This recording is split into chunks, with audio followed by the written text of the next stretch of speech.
Hello, my name is Paul Marchbanks, and this is Digging in the Dirt, with the first entry in a series on representations of disability in the films of the United States.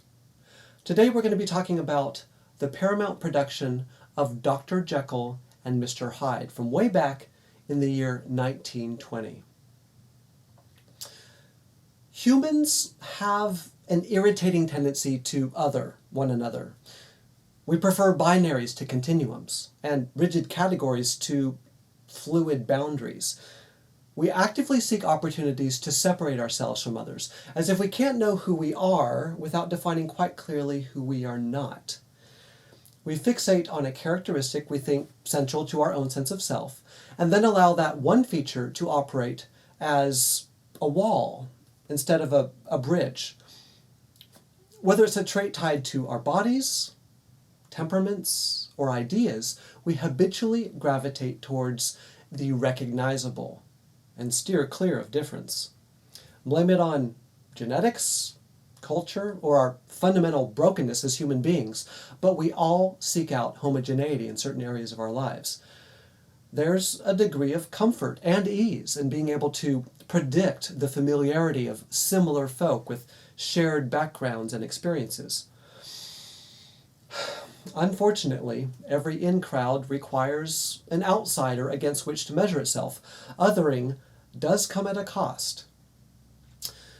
When we listen only to classical music and detest grunge bands, hew too closely to the ideologies of a single political party while demonizing the opposition, or hang out only with those whose preferred form of entertainment matches our own, we miss out on life's variety. We also turn plowshares into swords, taking differences that might otherwise provide fertile ground for growing understanding, and allow those differences to excuse cultural and ideological warfare. The term groupthink misleads. No group ever encompassed everyone.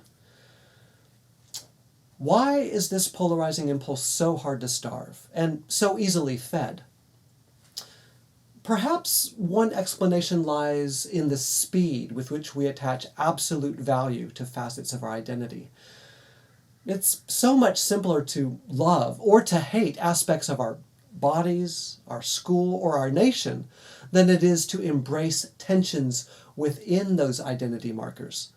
Instead of allowing one's adequate height and enviable intelligence to counterbalance their unruly hair and temper, the teenager fixates on supposed deficiencies and disqualifies themselves from romance. An undergraduate dislikes his university's administration, cafeteria food, and a few instructors in his chosen major, yet utterly ignores these faults when joining a brawl at a sporting event, as if his university were an innocent and vulnerable younger brother in need of defending. A social justice advocate angered by bias uses a free press to target many of her country's faults, but sidesteps its virtues as if nuance would weaken her rhetoric. Surprisingly, we are just as likely to stigmatize internal aspects of ourselves as we are to stigmatize features of the visible world. Just think for a moment about the various competing impulses within you. It's very difficult to maintain a healthy balance between contrary inclinations, even when both have merit, instead of allowing one to overwhelm the other. Take, for instance, the competing desires to be productive and to rest. The need to feel needed can spur us to work overly long hours on a regular basis, neglecting downtime and sleep, just as on the flip side, a love of binge watching or online gaming can eat away at our professional responsibilities. And what about logic and emotion? It's tempting to just slide towards one or the other, to retreat into cold analytical reason and claim a superior objectivity, or to withdraw into heightened emotions which trump all efforts at analysis. It's much, much harder to identify and to embrace that messy interplay of feeling and logic which regularly shapes our behavior.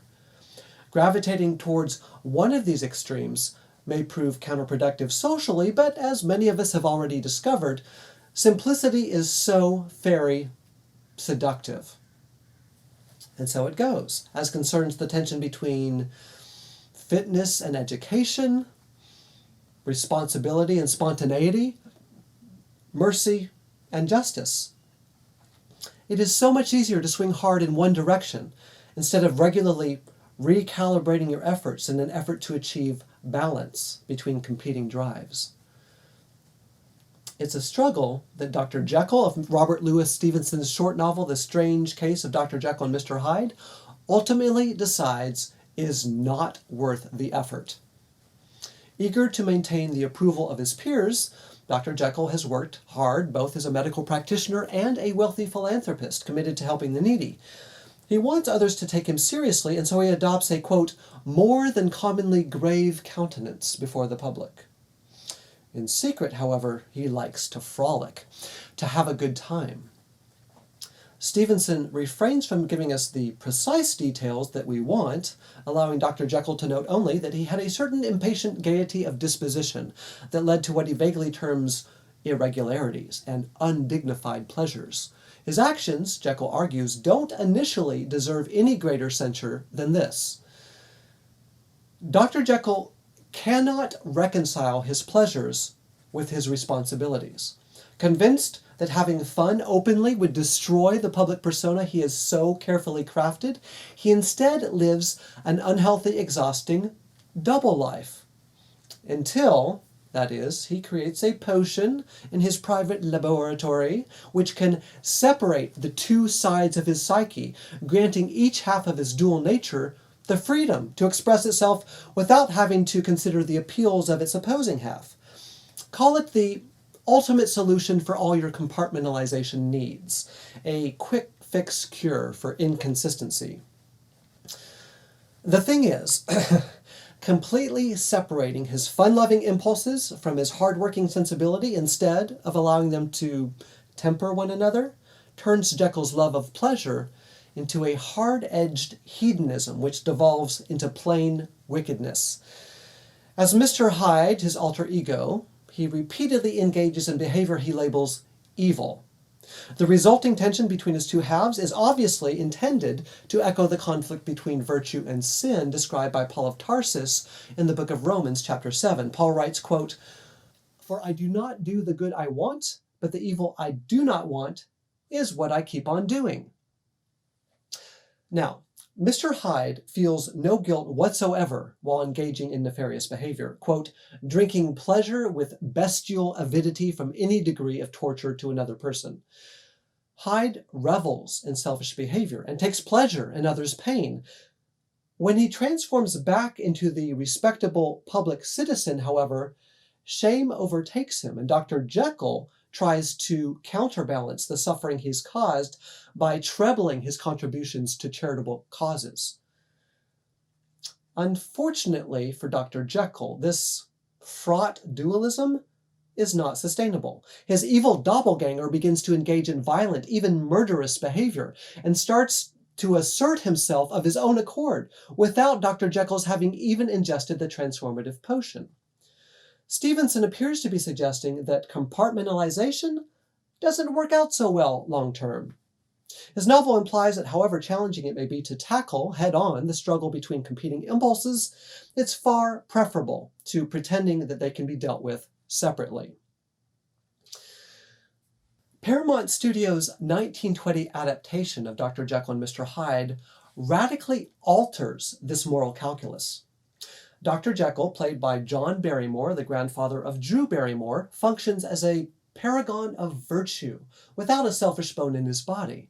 One who spends most of his free time volunteering medical expertise at a local human repair shop for the destitute and disabled, a hospital that he himself finances.